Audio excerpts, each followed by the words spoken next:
Boa noite a todos, senhoras e senhores, sejam bem-vindos aí para mais uma reunião do nosso Heart Team, tá? Hoje o tema é cardiologia na prática, né? E aí organizado pelo Dr. Elias Knobel com moderação do Dr. Marcelo Frank. Hoje a discussão de um caso clínico propício aí para o tipo de reunião que vamos ter, uma reunião diferente, né? Pró versus contra, né? Sobre um caso de tromboembolismo pulmonar na COVID-19. Convidados para essa discussão, nós temos o Dr. Antônio Baruzzi, que vai defender a trombólise, temos a doutora Roseni Rodrigues, que vai defender a anticoagulação, e o Dr. Felipe Nasser, que vai nos falar sobre trombectomia, tá? Temos a participação especial aí da nossa residente, doutora Carolina Oliva, e especialmente também o Alex Sassai, que é interno de medicina da faculdade do nosso hospital. Então, sejam todos bem-vindos. Doutor Elias, a palavra está com o senhor aí. Então, nós vamos dar início a essa reunião, conforme o Tiago falou, um caso muito atual, mas nós vamos procurar discutir esse caso na época para o Covid e também alguns aspectos numa época não Covid. Então, eu pediria para Carolina, que é R2 de Cardiologia, para ela fazer a apresentação do caso.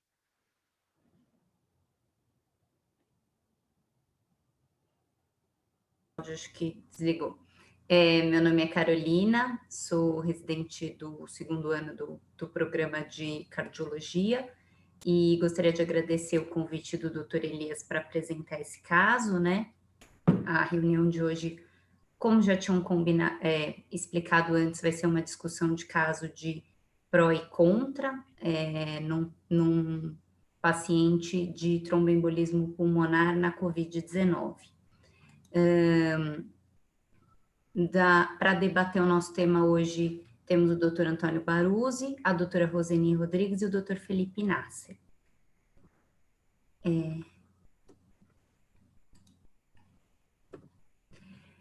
Bom, para dar início à apresentação do caso, identificação é um paciente do sexo masculino de 37 anos. Veja se está compartilhando a tela. Opa, desculpa. Isso, perfeito. Está compartilhado? Pode clicar para compartilhar, eu acho que ainda não foi. Espera aí, só um instantinho, não sei.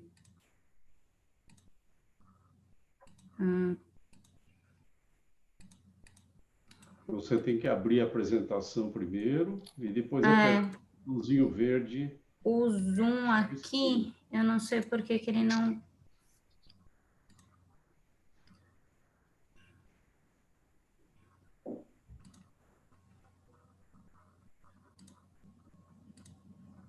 Só um instantinho. Ele não volta para a reunião. Ele vai ficar com a tela cheia e aí você vai deixar de ver a reunião.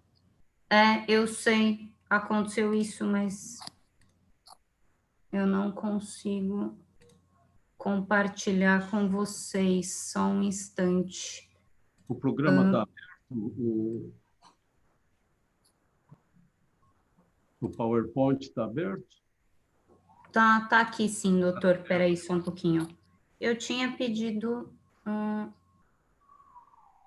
aqui. Compartilhou?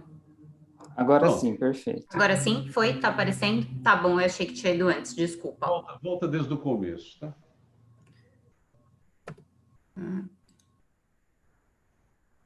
Bom, boa noite a todos. Meu nome é Carolina, sou residente do segundo ano do programa de cardiologia do hospital. Queria agradecer primeiro o convite do Dr. Elias para apresentar o caso, né? Hoje, na reunião de cardiologia prática, eu trago um caso clínico de tromboembolismo pulmonar na COVID-19. Os convidados da discussão de hoje à noite são o Dr. Antônio Baruzzi, a doutora Roseni Rodrigues e o Dr. Felipe Nasser. Iniciar aqui a apresentação do nosso caso clínico. É um paciente do sexo masculino de 37 anos e que de comorbidades é um paciente que tinha o diagnóstico de obesidade mórbida. Ele interna no hospital no dia 22 de maio, estando no 8º dia do início dos sintomas da doença, e ele vinha fazendo uso em domicílio de prednisona 40 miligramas 2 vezes ao dia antes da internação. No primeiro dia de internação, ele vem com um laboratório que tinha um dedímero de valor de 289, um DHL de 64 e um PCR discretamente elevado de 38. Fez uma tomografia de tórax que tinha um envolvimento pulmonar menor do que 50%. Durante a evolução da internação, no dia 27 de maio, o paciente é optado por ser transferido à semi-intensiva por uma piora do padrão respiratório. Os exames de laboratório que a gente tem nesse dia do paciente mostram um dedímero de 960, uma PCR de 141 e uma nova tomografia de tórax que, nesse momento, já mostrava um acometimento pulmonar em torno de 75%. No dia 28/5, esse paciente tem uma piora do quadro clínico, né? É optado por transferência para a UTI por piora de hipoxemia. Realizados exames laboratoriais com um dedímero de 1.659 e um PCR de 202. Solicitado um ecocardiograma transtorácico que estava com os valores dentro dos limites da normalidade. E no dia 31/5, esse paciente ele evolui com um quadro de dor em membros inferiores importante. Possuía de exames laboratoriais um dedímero que tinha aí um valor maior do que 7.650 e uma PCR no valor de 21. Foi optado por solicitar um Doppler de membros inferiores, onde foi diagnosticado uma trombose venosa profunda bilateral de veias poplíteas. A conduta médica nesse momento de tratamento foi anticoagulação com heparina. Até que no dia 2/6, esse nosso paciente, ele evolui com uma dispneia súbita, uma dessaturação e um ataque cardíaco sinusal. Foi optado por solicitar um novo ecocardiograma desse paciente, que mostrou que a fração de ejeção era mantida e principalmente, né, o que a gente pode pontuar de alterações positivas era uma disfunção do ventrículo direito discreta, mas com valor de TAPS de 14, apresentava refluxo tricúspide importante, uma pressão de artéria pulmonar de 80 e uma imagem ecogênica móvel. A gente optou por separar essa imagem do eco desse dia, que é uma imagem de paraesternal eixo longo, que mostra o ventrículo direito rechaçando o septo desse paciente.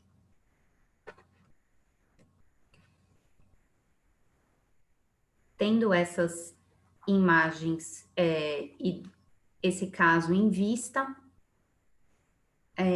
acredito que a gente pode partir um pouco para a discussão do tema de tromboembolismo na COVID. Muito bom. Passa o slide seguinte, porque eu acho que tem um gráfico interessante que vai permitir a gente discutir. Vejam bem qual foi a evolução do dímero D nesse paciente, do dia 22, 27, 28 e indo lá para cima no dia 31.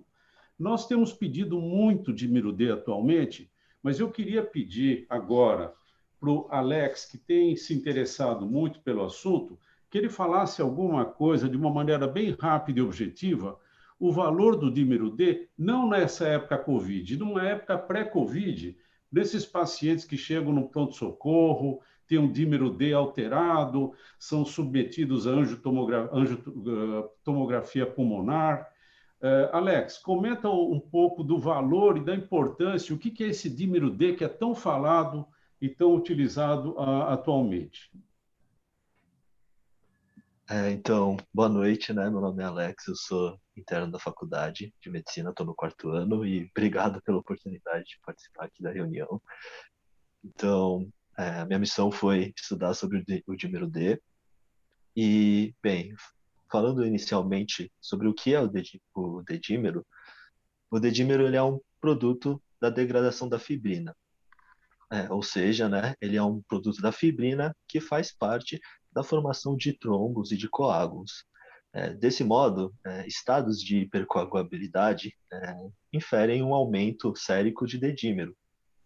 Só que estados de hipercoagulabilidade não necessariamente inferem a existência do trombo. Então, estados de sepse, inflamação, o próprio COVID, eles aumentam o dedímero. E aí que está o poder do dedímero. Ele está no valor preditivo negativo que o dedímero tem. Ou seja, valores normais de dedímero, eles são capazes de excluir, com certa segurança, a necessidade de maiores investigações na possibilidade de um tromboembolismo pulmonar, como é o caso apresentado hoje. Então, aí fica a pergunta, como avaliar, né, esse valor de dedímero? E, bom, a Sociedade de Cardiologia Europeia soltou em 2019 um guideline em que ele usa 3 critérios clínicos, mais o dedímero, para avaliar a necessidade ou não de uma investigação mais aprofundada. E, bem, os critérios clínicos são hemoptise, sinais de tromboembolismo venoso, empastamento, dor, edema de membro, essas coisas. E também se o médico em questão acredita que tromboembolismo pulmonar é a hipótese diagnóstica mais provável para o paciente do caso, certo? Caso o paciente não apresente nenhum desses 3 critérios, o valor de corte para o dedímero é abaixo de 1.000 nanogramas por decilitro. E um valor abaixo de 1.000 nanogramas por decilitro exclui com certa segurança a necessidade de enviar o paciente, por exemplo, para uma angio-TC ou uma investigação mais aprofundada. Caso o paciente apresente um ou mais desses 3 critérios clínicos que eu citei anteriormente, o valor abaixa para 500 nanogramas por decilitro, ou seja, né, valores abaixo de 500 nanogramas por decilitro em pacientes que possuem um ou mais desses critérios, excluem a necessidade de uma investigação mais aprofundada. Acho que vale a pena ressaltar também que existe um critério de idade, né? Pacientes mais idosos, de idade mais elevada, possuem naturalmente um dedímero um pouco mais elevado. Então, pacientes acima de 50 anos, você tem a idade dele multiplicada por 10. Então, dando um exemplo aqui ao acaso, um paciente de 70 anos teria um valor de cutoff de 700 nanogramas por decilitro, ao invés dos 500 que eram anteriormente citados, né, que eu citei anteriormente.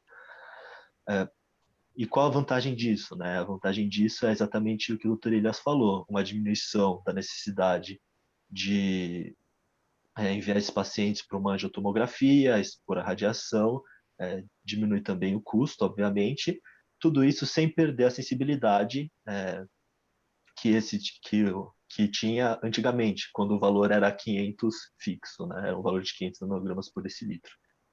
Muito bom. O que o Alex falou é muito importante e tem um detalhe atrás de tudo isso. Critérios clínicos.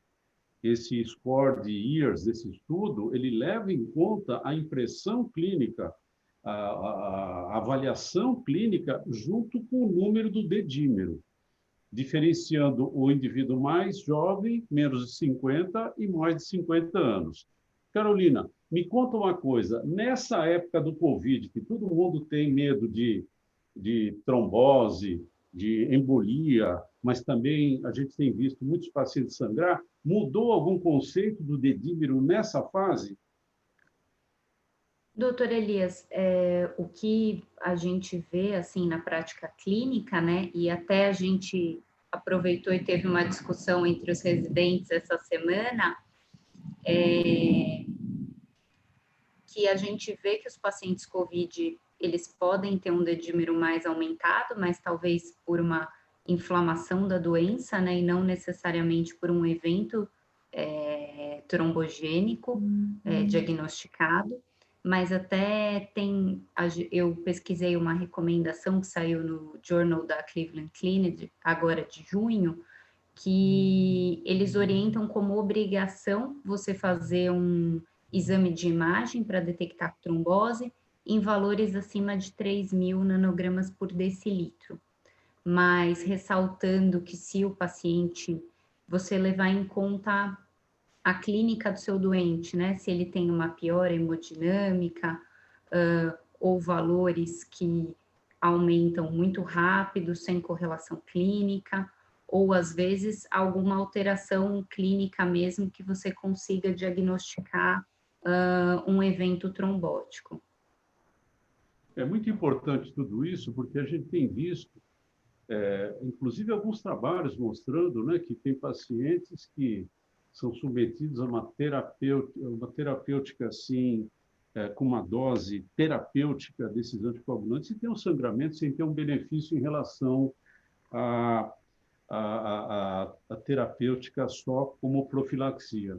Ô, Roseni, você que é uma experta em coagulação, você queria complementar alguma coisa só nesse comentário inicial do dedímero e abordagem inicial do paciente com COVID dedímero aumentado? Professor, primeiro eu quero agradecer a oportunidade de estar aqui com vocês hoje, nessa reunião super produtiva. Parabenizar aí o Alex, falou super bonitinho da fisiopatologia do dedímero. É isso mesmo, o dedímero, na verdade, a gente tem que lembrar que o aumento do dedímero no contexto do COVID, assim como de outras situações, ela vem no contexto da CVD, sobretudo na COVID. E a gente tem que lembrar que a CVD é multifatorial, né? E nesse caso é de uma origem infecciosa. Então, como toda CVD, ela se caracteriza por aquele desequilíbrio entre trombose e sangramento. Isso acontece na parede de pequenos vasos e vasos de médio calibre. No caso da COVID-19, como todo mundo já leu aí vastamente na literatura, a gente tem um processo de microtrombose ali no endotélio vascular pulmonar, que justifica, em algumas hipóteses, inclusive, justifica que essas sejam das causas de hipoxemia, né? Mesmo na ausência de trombose, mesmo na ausência daquela, aliada àquela inflamação crônica que a gente tem. Então, o que a gente vê no processo de COVID? Muita inflamação, como todo paciente que tem CVD. E como todo processo de inflamação, a gente tem um processo de reparação, a tratativa do organismo, o processo de reparação. Então, consequentemente, no processo de formar coágulo e o organismo tentar recanalizar, na hora que ele recanaliza, né, que é a nossa enzima proteolítica, que é a plasmina, ele vai lá e gera o produto de degradação da fibrina, o dedímero. Então, assim, corroborando o que a Carol acabou de falar, eu também li em alguns estudos que dedímero acima de 3.000 seria o cutoff que a gente fica mais preocupado, começa a ficar mais preocupado com relação a evento trombótico no paciente com COVID, mas que os estudos mais recentes vêm falando assim, parcimônia para a gente não ficar fazendo também tomoterapia nesses pacientes, né? Eles teriam que vir aliado à sintomatologia clínica de piora de hipoxemia, porque senão a gente começa a investigar todo mundo com tomografia com contraste, quando na verdade não é assim. E uma outra coisa que motivou uma grande preocupação no COVID, essa subida de dedímero, é que todo mundo começou também a coagular demais. Então, os últimos estudos publicados aí mostraram claramente que a gente teve aumento de evento hemorrágico e sem melhoria dos desfechos com relação à hipoxemia. E isso é tão real que eu audito 100% dos casos do código H. Então, está todo mundo muito preocupado com trombose, mas ninguém está vendo sangramentos. E a gente está vendo um número enorme de pacientes sangrando pós-hepatinização plena, sem evento trombótico associado, comprovado no doente. E eles vêm sangrando aquelas coisas que a gente via antes da era pré-Covid, que era raro, tipo sangrar pelo plexane de uma artéria intercostal, sangrar do plexane de uma artéria retoperitoneal. Gente, mas de onde veio isso? Né? De artérias abdominais, de onde veio isso? E agora a gente está vendo muito, né? Muito sangramento associado com anticoagulação, que até bem pouco tempo atrás, na era pré-Covid, a gente não tinha. Então, eu acho que realmente a gente tem que ter muita parcimônia nessa avaliação do dedímero isolado para a gente indicar anticoagulação. Muito bom. Doutor Elias, posso fazer só um testemunho em cima do que ela falou? Sim, pois não. É bem rápido. Nós observamos, né, nesses últimos essas fases que nós estamos vivenciando aqui no hospital, alguns pacientes que vieram para arteriografia pulmonar sem tomografia, porque a hipótese foi feita de embolia pulmonar e não dava tempo, ou a gente decidiu fazer direto a arteriografia e nós tivemos algumas arteriografias que eram normais. E aí, só para ilustrar isso que ela está falando, que provavelmente eram microtromboses que não são detectáveis nos exames de imagem. É isso mesmo, a gente tem observado microtromboses, a gente tem observado pacientes com um tratamento que acaba sangrando mais, e outros que fazem a terapia só com profilaxia e, mesmo assim, acabam tendo o fenômeno tromboembólico. É uma situação meio complicada. Carolina, conta a evolução desde o início da trombólise até o fim desse slide, que depois nós vamos partir para aquele pró e contra. Combinado. Bom, dando continuidade à evolução do nosso caso, né, a partir do momento que foi realizado o ecocardiograma, né, e foi feito a hipótese de tromboembolismo pulmonar, a equipe optou por iniciar a trombólise, um paciente que evoluiu com instabilidade hemodinâmica, foi se discutido e optado por canulação de ECMO venoarterial, visto acometimento importante de câmaras direitas no ecocardiograma. O paciente evolui rapidamente para uma insuficiência respiratória, é necessário intubação orotraqueal. Logo depois da intubação orotraqueal, o paciente apresenta uma parada cardiorrespiratória. Durante o protocolo de reanimação, conforme a CLS, foi se decidido por canulação de uma ECMO venoarterial, né? Teve uma intercorrência de um sangramento de grande monta de região inguinal, por se tratar de uma punção em um paciente que tinha sido trombolizado, né? Mas que foi revertida com transfusão e drogas vasoativas. E após 12 minutos, o paciente conseguiu retornar à circulação espontânea e foi optado por ser encaminhado para a trombectomia de urgência. Muito bom. Então, nós vimos naquela imagem anterior que o paciente tinha o ventrículo direito já um pouco dilatado, já dava para perceber essa presença de trombo dentro do ventrículo direito. O TAPSE estava 14, mas já tinha um refluxo tricúspide importante, com uma pressão sistólica na pulmonar de 80 milímetros de mercúrio. O Dr. Baruzzi está aqui presente, eu não sei se todos sabem, mas o Dr. Baruzzi, na época que ele trabalhou com a gente, fez parte da equipe da UTI, ele foi um dos introdutores aqui no Brasil de trombólise pulmonar. E naquela época, um caso como esse, ele não deixaria passar sem dar um trombolítico. E por isso que ele me falou, quando soube desse caso, que ele daria trombolítico de qualquer jeito nesse paciente. Então, doutor Baruzzi, pode defender a sua terapêutica aí. Sim, doutor Elias, boa noite a todos os colegas. Bem, trata-se de um paciente muito grave, portador de obesidade mórbida, acometido de uma doença que é uma doença protrombótica, por mecanismos variados, como já citados aí pelos colegas. O fato é que esse paciente, os trombos arteriais e venosos a doença persegue os vasos, o paciente pode se manifestar eventualmente com um quadro mais grave, como aconteceu. Esse paciente, na terceira semana, em relação à sua evolução, na terceira semana ele começa a apresentar piora clínica, atividade inflamatória toda, não é isso? O dedímero começa a ter elevação e, por fim, ele evolui com uma grave trombose venosa profunda e embolia pulmonar, uma embolia pulmonar que evolui com um quadro de choque obstrutivo. Veja que os mecanismos de adaptação desse ventrículo frente à elevação aguda da pós-carga, todos eles estão sendo ativados. O ventrículo se dilata, o ventrículo direito, ele acaba desviando o septo da direita para a esquerda, insuficiência tricúspide por dilatação dessa câmara, ele tenta otimizar a lei de Frank-Starling, máxima extensão da miofibrila para melhor contração, são mecanismos adaptativos. E a pressão da artéria pulmonar é extremamente elevada, 80, lembrando que uma pressão sistólica de artéria pulmonar é por volta de 30, 25, 30, até 40, mas vamos dizer 30, 80, um quadro muito grave. Então, um quadro pulmonar agudo, um choque obstrutivo, e, por definição, qual é o tratamento que eu tenho que desencadear para esse paciente? Eu tenho que lisar esse trombo o quanto antes. Eu posso dar uma droga inotrópica, eu posso dar volume, eu posso entubar o paciente, claro, são mecanismos de auxílio a essa cavidade, a essa câmara, Mas a câmara que vai levar o paciente a óbito é o ventrículo direito. O ventrículo esquerdo, você veja, está batendo no vazio. O ventrículo esquerdo é uma câmara que se comporta como um choque hipovolêmico, na verdade. O choque é obstrutivo, mas o ventrículo esquerdo não tem nada a ver com isso, ele paga o pato por tabela. E o quadro agudo está na câmara direita. O que fazer nesse momento? Então, eu tenho um medicamento, que é o fibrinolítico. Nós temos 2 disponibilizados em nosso meio, agora mais o TPA e menos a streptokinase. Ambos os trombolíticos são autorizados pelo FDA, pela Anvisa, e estão nos guidelines.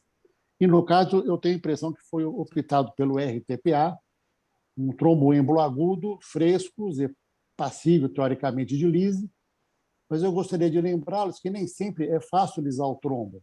Nós estamos acostumados a lisar trombos de coronária, trombos de artérias cerebrais, são trombos pequenos, de 1 a 2 centímetros de comprimento. Aqui eu tenho uma massa trombótica enorme, tanto nos membros inferiores quanto no sistema arterial pulmonar, e as doses recomendadas nem sempre são suficientes para alisar o trombo que se apresenta nessa quantidade, mas é o que temos. A dose aprovada são 100 miligramas de TPA em 60 minutos ou 50 miligramas em 15 minutos, ou mesmo a streptokinase, uma infusão mais lenta.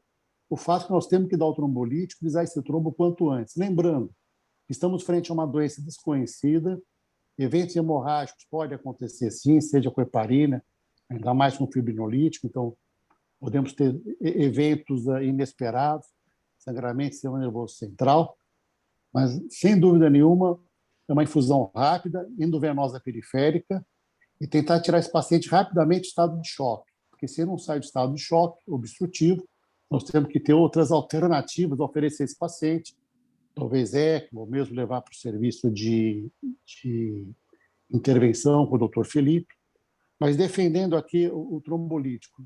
Não tenho dúvida. Trombólise, a dúvida é, as doses habituais, nós estamos acostumados a tratar um paciente que não está no estado protrombótico, como esse, que tem Covid, é suficiente para alisar o trombo? Não sabemos, nós estamos aprendendo. Mas é o que deveria ser feito e foi muito bem indicado. Concordo sim com a indicação, Elias. E aí, Roseni, você está de acordo com isso? Você não teria medo de dar trombolítico? Você me falou que não teria dúvida em dar anticoagulante só, né? Que o anticoagulante daria uma equilibrada na situação. Comenta um pouco essa sua preferência por anticoagulação num paciente que tem um trombo desse tamanho no ventrículo direito e uma hipertensão pulmonar. Vamos lá. O que a literatura médica fala de uma forma geral é que a terapêutica de eleição inicial é a anticoagulação. Quando a gente fala de anticoagulação, a gente tem 3 classes de fármacos aí. Os DOACs, que seriam para os TEPs de baixo risco, a anticoagulação com heparina convencional, infusão contínua, ou a heparina de baixo peso molecular. O que a literatura médica fala TEP é igual a anticoagulação sistêmica. O passo que vem na sequência é qual tipo de anticoagulação sistêmica baseado na estratificação do tipo de TEP. Se é um TEP de baixo risco, alto risco ou risco intermediário. Nesse caso, que é o caso que depois, com o correr da evolução, a gente vê claramente que é um TEP com estabilidade comparada, e o paciente, inclusive, precisa de assistência circulatória, não há dúvidas que é um TEP de alto risco e que aí sim a anticoagulação, na vigência de, obviamente, o paciente ter sido anticoagulado não resolver, ele está indicado a trombólise. Porém, o que é o padrão gold standard que a gente tem que ter na cabeça da gente? É que tromboembolismo pulmonar é igual a anticoagulação sistêmica. Não somente porque, inicialmente, os riscos da trombólise também são altos, a gente tem que lembrar que alguns pacientes têm contraindicação para trombólise, e aí entram outras terapêuticas alternativas que eu acredito que vão ser faladas nessa reunião até o final, mas a gente tem que lembrar que trombólise também não é isento de riscos, né? Então, toda vez que a gente vai trombolizar um paciente, seja para TEP ou seja para AVC, é importantíssimo a gente fazer aquele checklist de contraindicação de trombólise para a gente que a terapêutica não seja pior, seja mais danosa para o doente do que o benefício dela. De uma forma geral, sim, a anticoagulação está indicada para todos os doentes, mas volto a dizer que tem que levar em conta a estratificação do risco. Paciente de alto risco, com choque obstrutivo, obviamente, ela não vai ser efetiva, e aí outras terapêuticas são indicadas, ou a trombólise, ou trombectomia, ou a instalação que o doutor Felipe deve falar depois, que é fazer a dissolução do trombo direto com trombólise in situ. Como eu falei para vocês, o uso da anticoagulação hoje é super importante, é o que diminui a mortalidade em 30 dias após o diagnóstico de admissão. Vários estudos já falam isso em PEP. E o que eles levam em conta é que a heparina a heparina convencional, como ela demora ali o steady state da droga de até 24 horas para atingir um nível sérico ótimo, a literatura fala que nesses pacientes mais graves a gente deve começar com heparina de baixo peso molecular. Por quê? Porque eles conseguem atingir o nível sérico ótimo em 4 horas. Obviamente que que fica para os pacientes que não tem choque, né, os inibidores diretos, então não é o caso, passa longe de ser o caso desse doente. Mas, como todos nós vimos aí já a evolução dele, esse paciente passa rapidamente da opção de anticoagulação plena para uma medida mais invasiva, e aí joga a bola ou para o Dr. Barbosa, que seria a trombólise, ou para o Dr. Felipe, que seria a trombectomia. Muito bem. O Felipe, quando nós analisamos retrospectivamente esse paciente, esse caso, nós vamos ver que o paciente recebeu heparina por causa da trombose venosa profunda, depois ele recebeu trombolítico, e ele teve um grande sangramento, complicações com a ECMO, e o paciente acabou tendo uma evolução muito ruim. Retrospectivamente, se eu fosse analisar isso, eu pensaria assim, puxa vida, o pessoal aí, o Felipe, a turma faz tão bem uma trombectomia, por que não foi feito de cara uma trombectomia? Independente dessas minhas considerações, você faria de cara uma trombectomia nesse paciente? Elias, vamos lá. O que a gente aprendeu desde o início, desde a primeira pandemia do Covid, nós acho que fizemos a primeira trombectomia mecânica que está descrita na literatura em paciente com Covid.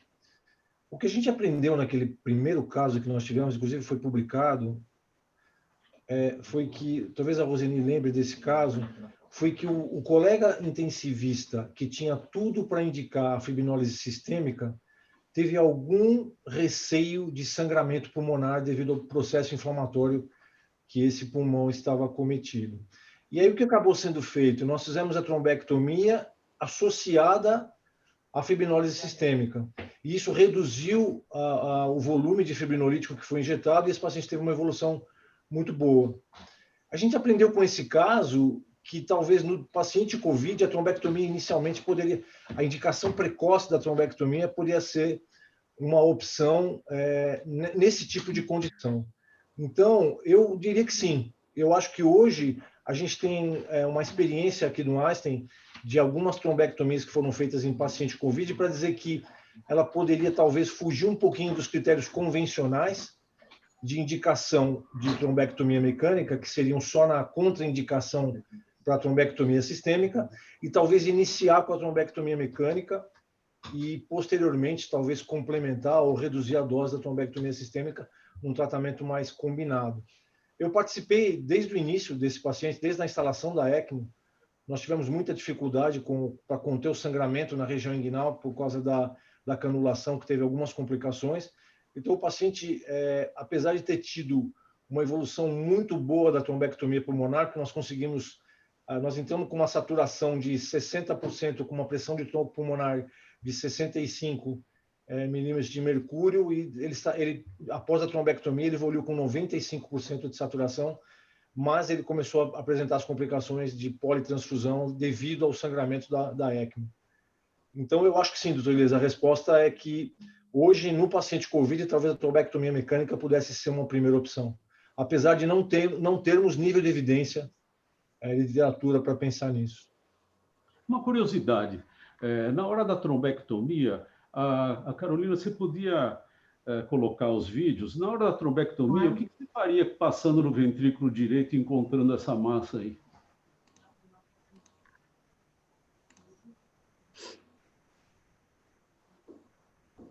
Do Felipe. Sim. Se você puder parar um pouquinho, Carolina, na fase arterial, que é aí.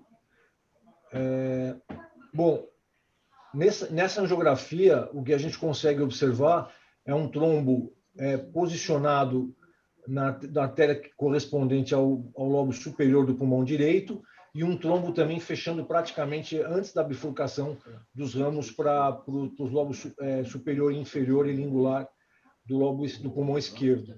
Então, nesse momento, a gente sempre opta, não existe uma preferência para começar pelo pulmão direito ou pela artéria pulmonar esquerda, mas a gente acaba colocando o introdutor e vendo como o guia se comporta. E como eu tenho aqui os dois lados acometidos, nós optamos por entrar no lobo direito primeiro, porque estava mais favorável, fazer a trombectomia naquela região e posteriormente fazer do lobo esquerdo, do pulmão esquerdo. Posteriormente, nós refletimos um pouquinho que talvez o início devia ter sido pelo pulmão esquerdo e não pelo pulmão direito.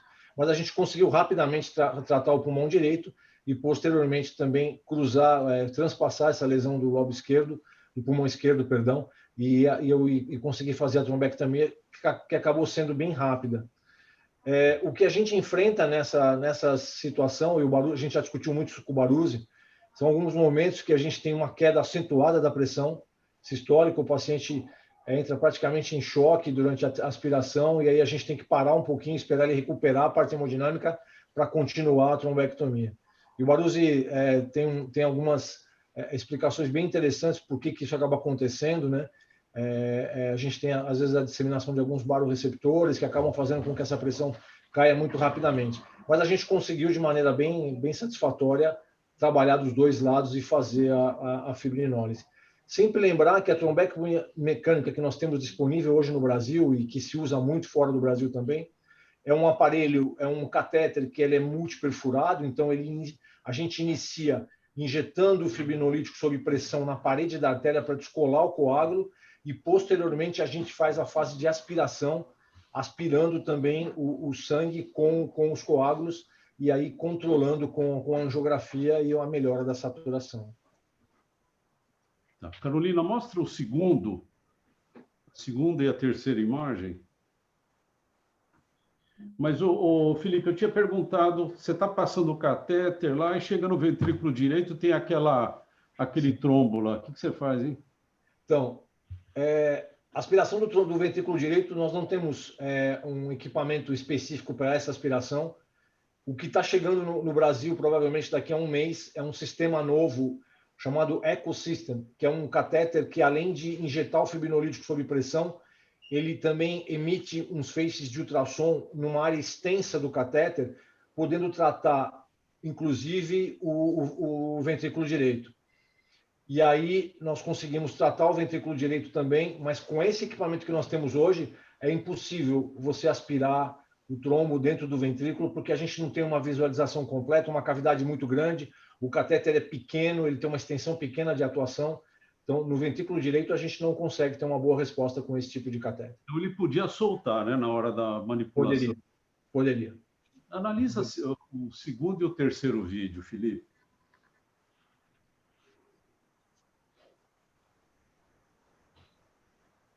Então, essa fase, se puder parar um pouquinho cheio, Carolina, por favor. Esse já é após já ter feito uma parte da trombectomia, então a gente consegue ver esta artéria do lobo superior do pulmão direito já aberta, já uma parte do pulmão esquerdo já reperfundida, faltando um pouquinho do polo superior do pulmão esquerdo, e aí a gente já tem alguma melhora hemodinâmica e de saturação, mas ainda mostra para nós que nós temos que continuar a trombectomia.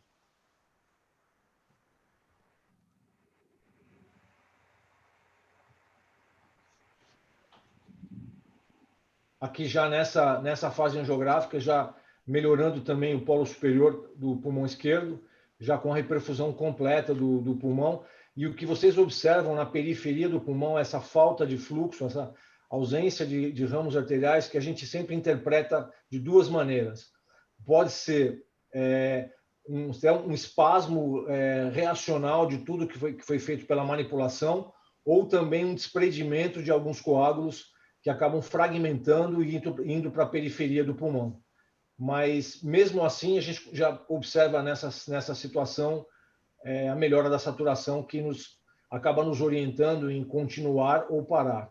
Nesses ramos periféricos, nós não conseguimos atuar com o catéter de aspiração. Os catéteres são feitos para ramos de calibre um pouco maiores, então a gente nunca tenta chegar nessa periferia do pulmão. O que a gente pode fazer aqui, às vezes, é a injeção de mais uma quantidade de fibrinolítico tentando atingir essa periferia do pulmão. Mas eu concordo que isso pode estar relacionado à fragmentação dos trombos que tenham chegado a essa periferia do pulmão. Nesses pacientes, você usa sempre um pouco de trombolítico, de anticoagulante? Como que é, de rotina? A dose de fibrinolítico que a gente utiliza, nós começamos com 10 miligramas, que é injetada numa sequência de 1 miligrama a cada 100 ml, que a gente acaba injetando, a gente dilui num frasco de soro. Então, aqui, provavelmente, nós não tínhamos usado mais do que 10 miligramas de fibrinolítico. Então, a gente sempre associa o fibrinolítico à aspiração e à trombectomia mecânica, sempre. Algumas vezes a gente pode não associar em caso de risco maior de sangramento. Mas a heparinização aqui é obrigatória. O paciente é sempre heparinizado ao mesmo tempo. A gente acaba utilizando 100 unidades por quilo e ele é heparinizado para evitar o efeito rebote. Ele sai da trombectomia heparinizado. É necessário que ele tenha uma heparinização concomitante ao tratamento. Então, você faz a trombectomia, você dá anticoagulante e dá um trombolítico junto. Exatamente. Nesses pacientes, a gente não tem muita experiência, né? O que acontece? Tem uma chance muito grande de sangrar, não? A grande diferença é que a Roseni e o Barroso poderiam comentar, é que a nossa dose aqui é muito baixa.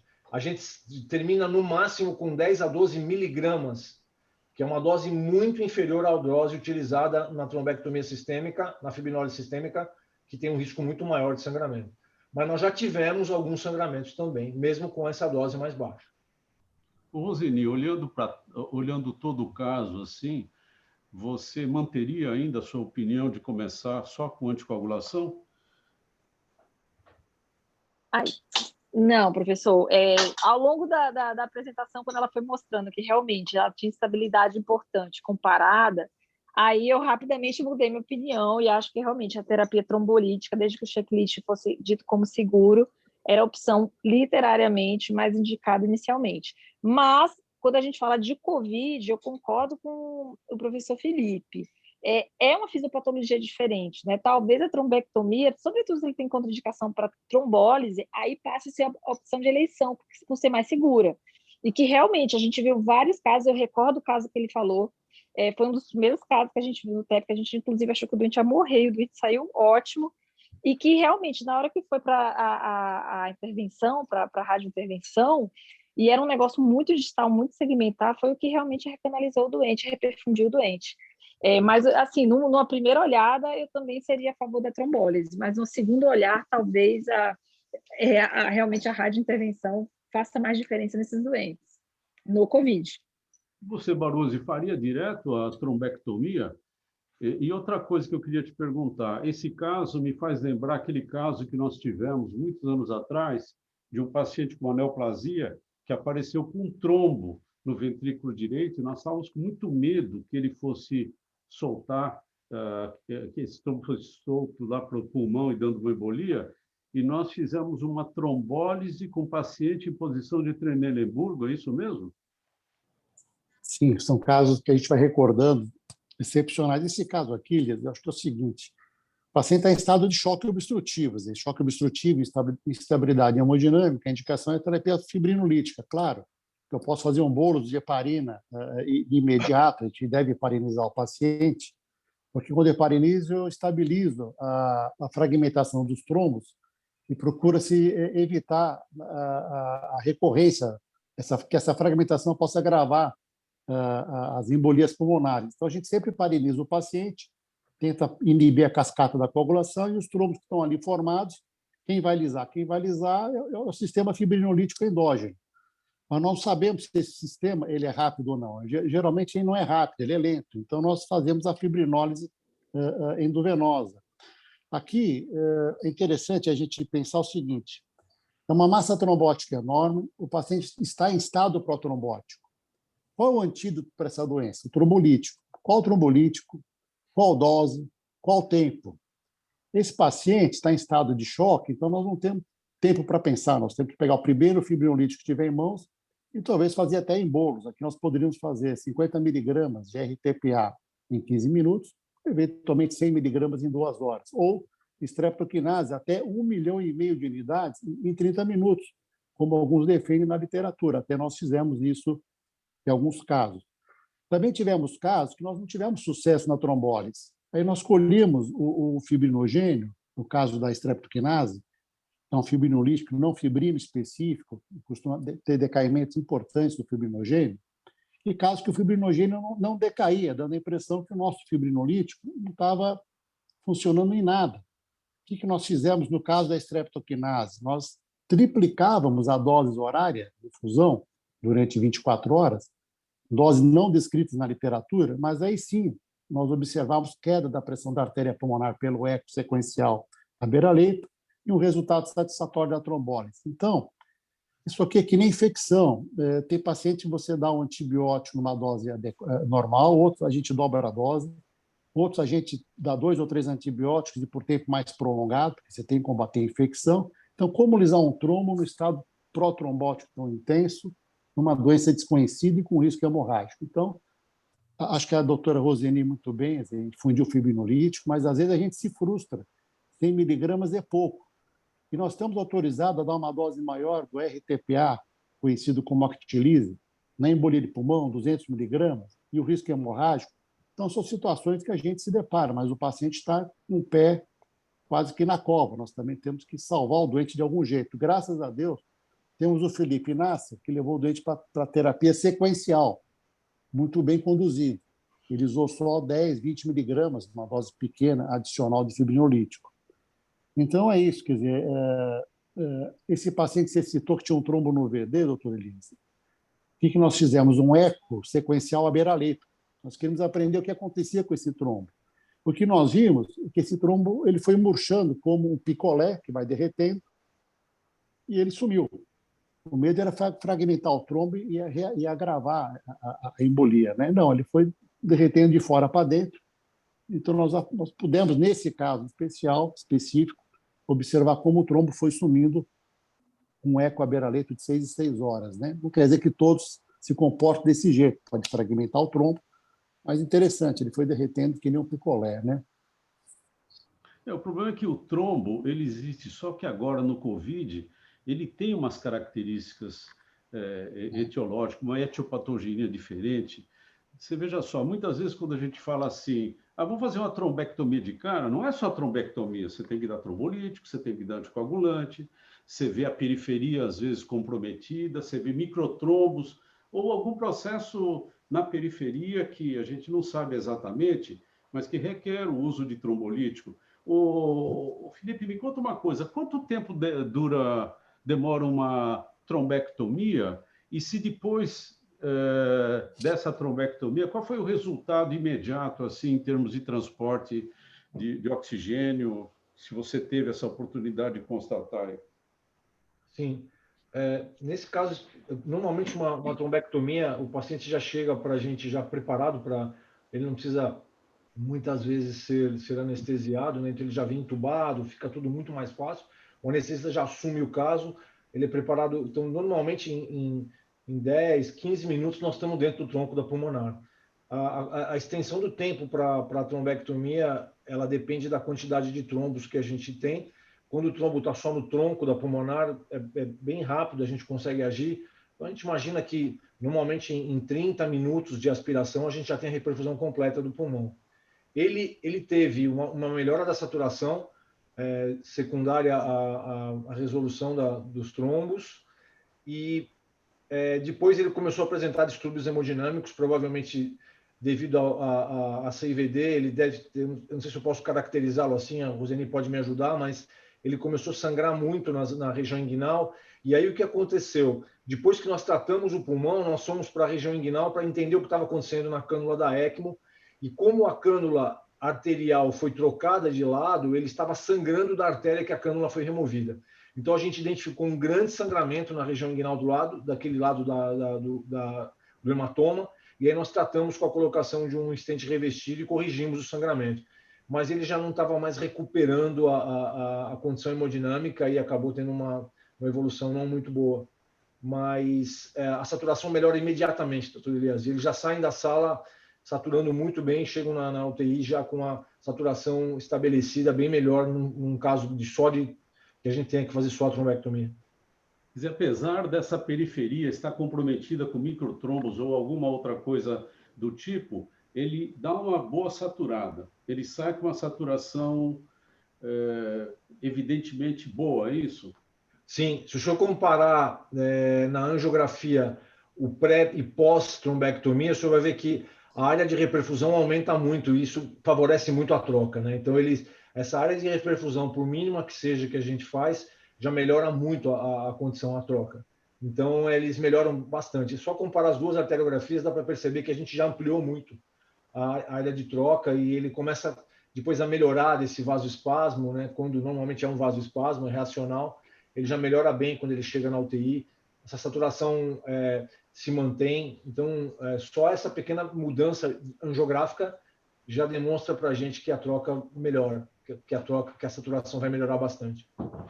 Vocês têm feito muita trombectomia em pacientes com tromboembolismo pulmonar e COVID? Sim.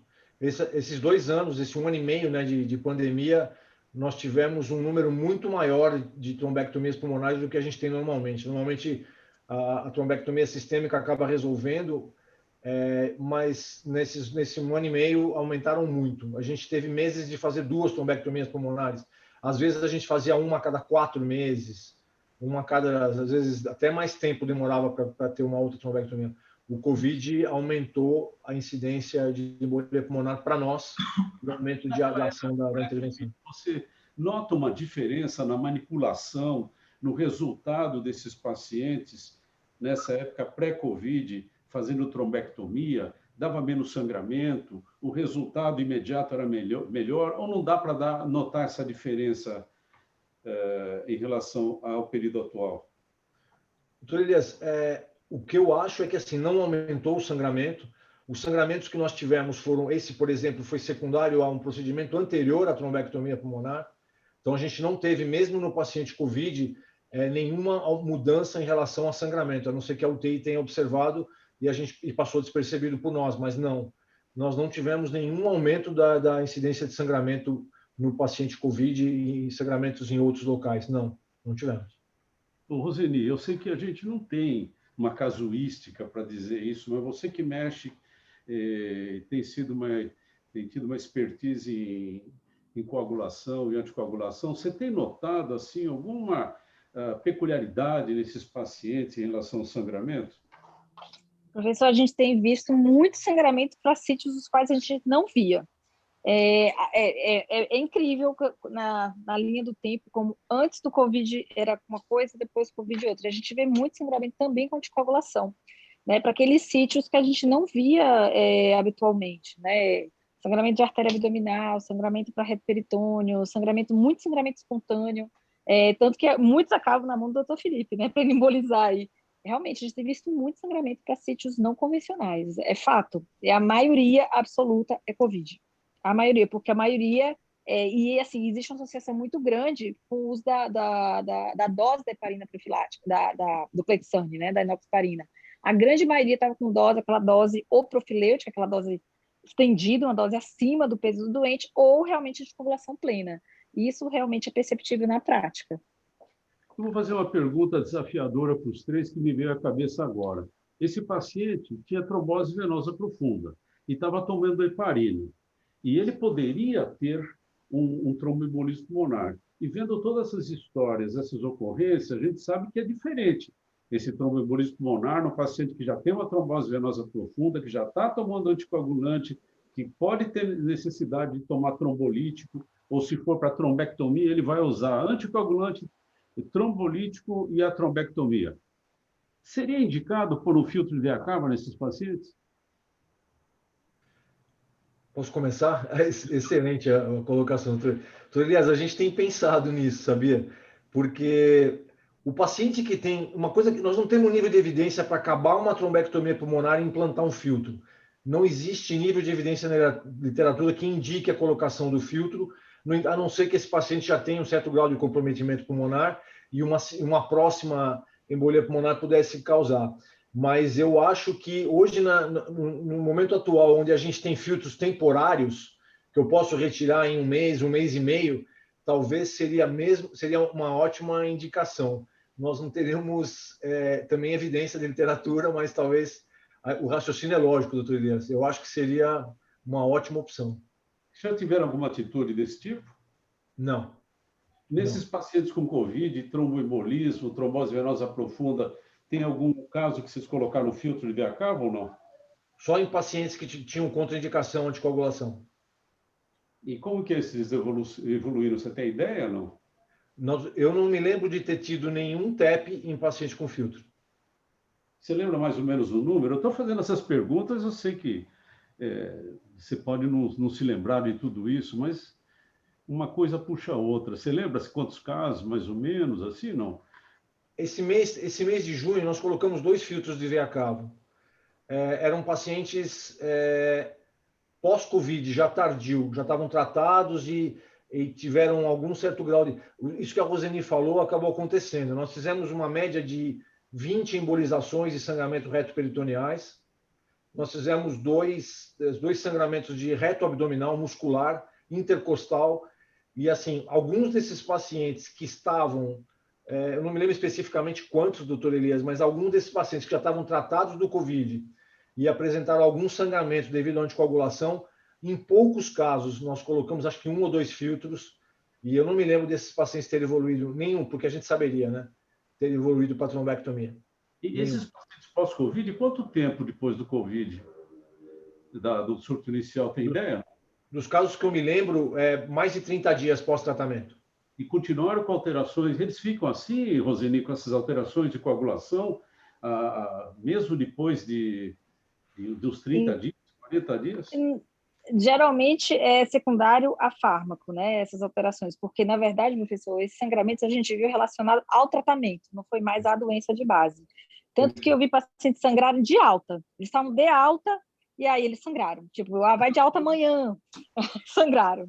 Então, realmente... Do anticoagulante que foi usado, é isso? Do anticoagulante, exatamente. Então, assim, a gente tem que ter realmente muita parcimônia com essa coisa do anticoagulante pleno no COVID também, que, né, também a gente pode perder a mão e os doentes sangram. A gente tem visto esse sangramento também dos pacientes que não estão bem indicados, né? Porque tem esses trabalhos, aquele trabalho da colisão, que mostrou que a profilaxia não é inferior do que a terapêutica e até melhor em termos de sangramento. E você tem achado isso? Você, na tua atitude individual, o que você faz? Tem profilático. Um anticoagulante terapêutico, uma dose assim maior de anticoagulante oral ou endovenoso? Não, professor. Não só a gente vê na prática, como os últimos estudos corroboraram aí depois de quase 2 anos de pandemia, que realmente o profilático é tão seguro quanto o terapêutico. E no terapêutico a gente tem visto o outro lado da moeda, sim, que é sangramento. Então, 300 de dedímero ou pode ter 5.000, você dá a mesma dose profilática?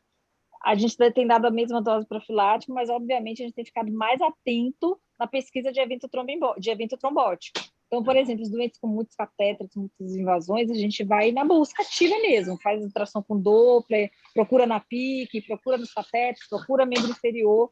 E assim, se não tiver, a gente também não trata porque a gente não está vendo, porque isso pode ser atividade inflamatória de doença.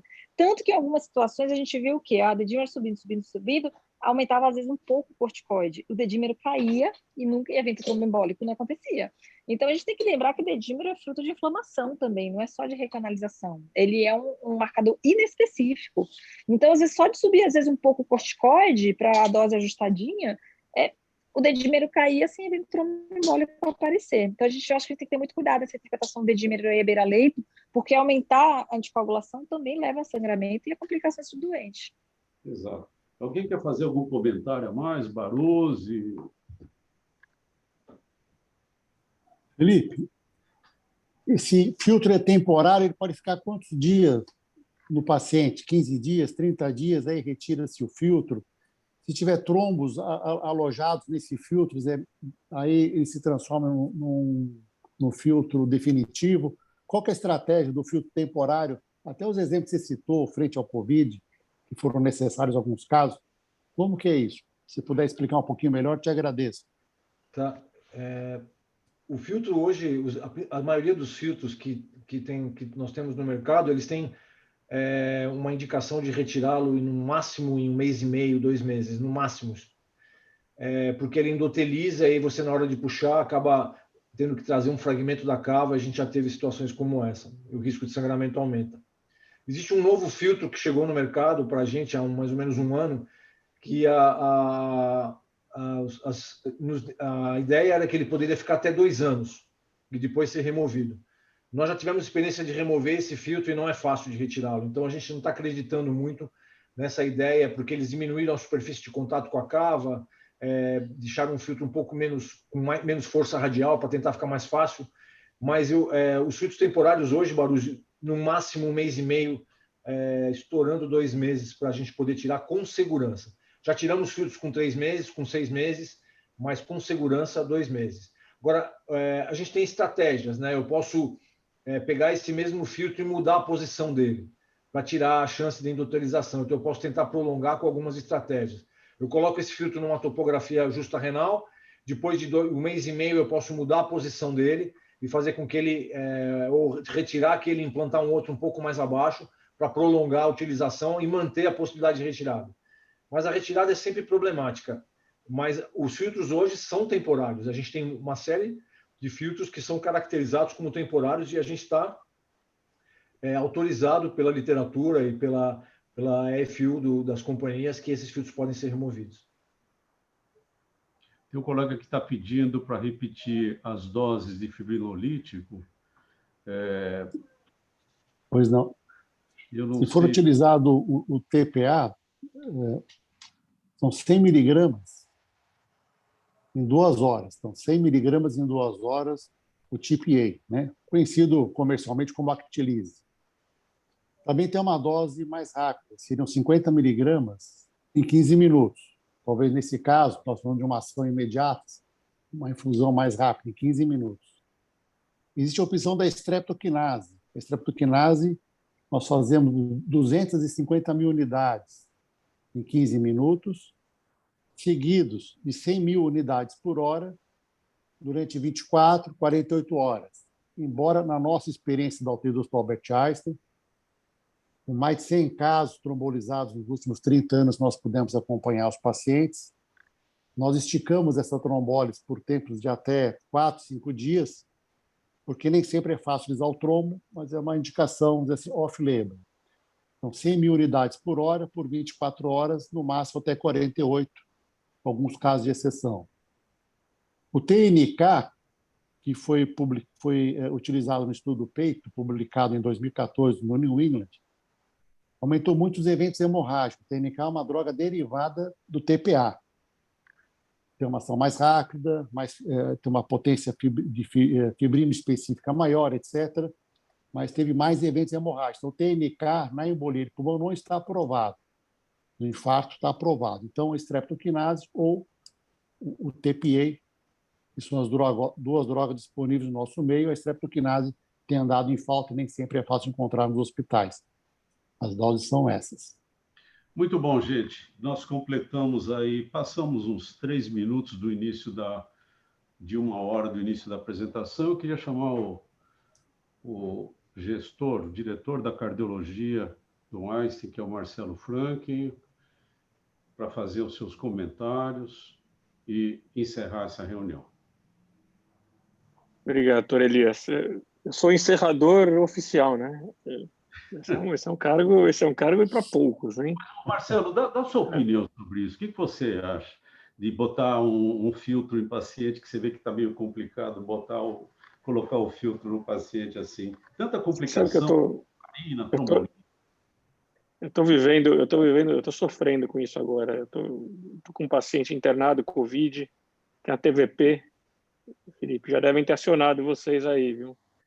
Tem a TVP num dos membros inferiores, é um obeso, transplantado renal, e está com heparina EV contínua, ficou entubado, estubou há uns 5 dias, estava evoluindo muito bem, e hoje começou a sangrar, hemoglobina de 5, o Zeni, fica esperta aí no código H, tá?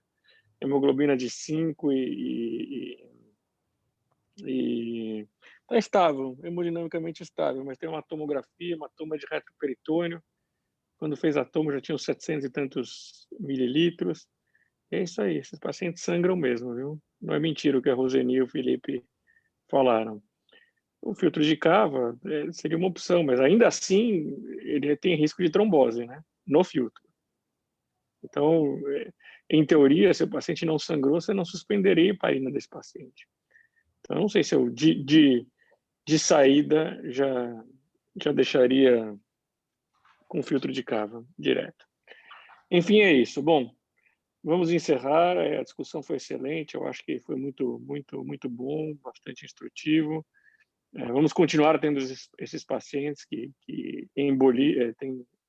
têm trombose, embolia e sangram ao mesmo tempo. É um dilema, é difícil. Mas eu agradeço muito a participação do Alex, a participação do Felipe, a participação, lógico, da Roseni, da Carol, do professor Baruzzi, a organização do Tiago e do Betega, e principalmente a inspiração do professor Elias, e a presença de todos, claro. Muito obrigado a todos, boa noite. Boa noite a todos, então. Boa noite, Boa pessoal. noite, Boa noite. obrigada. Tchau, tchau. Obrigado. Boa noite. Obrigado.